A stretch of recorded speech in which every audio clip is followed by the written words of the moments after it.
Hello, Internet friend. I'm David Ravel, and this is Value Side for Tuesday, October 17. For all of our articles and podcasts, visit valueside.com. Well, today, the nuance of war. Well, I have directed the USS Dwight D. Eisenhower Carrier Strike Group to begin moving into the eastern Mediterranean. And with those words, Defense Secretary Lloyd Austin signaled that the full power and might of the United States would come to the support of Israel in its hostilities with Hamas, the Islamic Resistance Movement. Now, with 3 major surface vessels, 9 aircraft squadrons, and logistics and support personnel and ships, more than 7,500 sailors, marine, and airmen will be involved. Incredibly, this is only one of 2 carrier strike groups in this operation. The other is the Gerald R. Ford, which was already in theater. These 2 carrier strike groups represent more sheer firepower than our entire Pacific Fleet during World War II. So the question naturally arises, are we at war with Hamas? That used to have a very straightforward answer. According to the U.S. Constitution, only Congress can declare war. That's in Article 1, Section 8. Yet with each passing year, those old sentiments from the 18th century have less and less relevance. The last war that Congress declared was World War II, after all. But we seem mired in war after war with no end in sight. Whether we call it a police action, as in Korea, or the maintenance of international peace, as in Vietnam, it still seems to cost this country dearly in both blood and fortune. Now, World War II, Korea, and Vietnam were all traditional wars, fought between nations and governments. The 21st century, however, has seen the very first instance of a non-state foe, Al-Qaeda, and more specifically, the concept of terror. President George W. Bush first used the term global war on terror in response to the September 11, 2001 destruction of the World Trade Center in New York. Later, it would become official U.S. policy under President Obama to identify the foe as Al-Qaeda, the Taliban, and their associated forces. While more specific, it was still apparent that the United States was at war with not another nation, but with a loosely associated group of terrorists. And just like that, the United States could mobilize its vast resources of men, weapon, and equipment to fight against an amalgamation of associated peoples. Obama's comments came 5 years after the Twin Towers were destroyed, and the American people were becoming weary of this war without a visible foe. Hidden in the caves and crevices of the mountains of Afghanistan, the Taliban were primarily invisible to the outside world. As Obama ascended the podium that day, he must have been sensitive to America's growing restlessness. So in addition to specifically calling out Al-Qaeda and Taliban, Obama also appealed to the Christian tradition of a just war.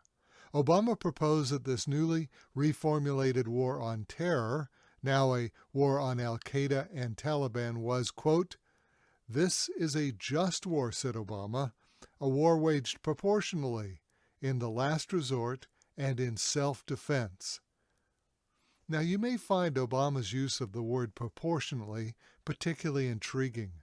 On the one side, the world's military superpower, and on the other, a loosely aligned paramilitary group. Proportional? You decide. Now, the Cost of War project at Brown University estimates that at least 4.5 million people have died in this global war on terror, along with 38 million who have lost their homes, and it costs the United States more than $8 trillion, all in one of the bloodiest, most costly wars in our history.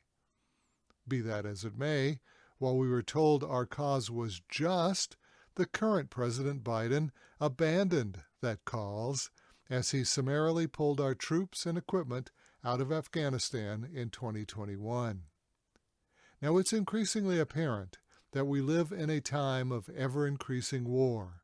Just 6 months after the Afghan occupation ended, Russia invaded Ukraine, and as President Biden said, quote, "For weeks we have been warning this would happen, and now it's unfolding largely as we predicted," unquote, President Biden on February 24, 2022. Now, the American president was remarkably prescient. In the pre-dawn hours of Thursday, February 24th, President Vladimir Putin took to the Russian television to announce the launch of a special military operation in Ukraine. In his address to the nation, Putin indicated two objectives. First, to protect those of Russian heritage living in the Donbass region, and second, to demilitarize Ukraine. He concluded by saying that reaching an agreement with NATO had become impossible. Now, just a few short hours later came the response from the American President, Joe Biden. His speech was remarkable in its scope. President Biden was executing a well-planned, comprehensive opposition to the Russian incursion. Less than half a day following the special military operation, the American president had personally talked to all the leaders of the G7 and convened a meeting of NATO for the following day. He had spoken to Ukrainian President Zelensky and begun isolating Russia financially, which would include later on cutting them off from SWIFT. And he also identified and quarantined certain Russian elites.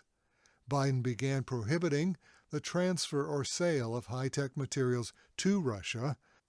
He ordered troops to Germany and other NATO countries to support aid flowing into Ukraine, and ordered the first $650 million in assistance for that beleaguered nation. Now, for those of us who have come to know our president over the past couple of years, we realize what a Herculean effort this must have been. In less than half a day, Biden had mobilized the Western world to counter Russia financially, militarily, diplomatically, and economically. And he had done everything short of declaring war to oppose Russia's incursion.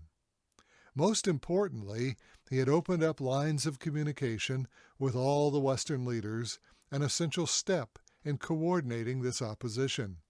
There was only one world leader that Biden shunned that fateful day. It was the one leader that the U.S. president had refused to speak to for months, the one man who might have made a difference, Vladimir Putin. Biden refused to speak to the Russian leader on February 24th, in the days leading up to that historic day, or in the days since. Now, we rely on our leaders to seek peace and negotiate with everyone in any conflict our nation may face. When Joe Biden was the vice president, Barack Obama evoked the just war principle. Obama spoke of proportionality, a concept that stems from the biblical maxim of an eye for an eye, that punishment must be proportional to the crime. There is no doubt that the terrorists who killed these innocent Israelis deserve the full measure of justice, but not for their families, not for their clans, or not for their nation. The killers' lives for the ones they killed, but no more. Today, President Biden has mobilized more than sufficient military power to mete out such justice, in what Lloyd Austin called a mission to deter aggression. Let us pray that our justice remains proportional to the crime and that peace may ultimately prevail. And that's Value Side for Tuesday, October 17. For all of our articles and podcasts, visit valueside.com. I'm David Ravel. ValueSide is independently written and researched. The views expressed are strictly my own.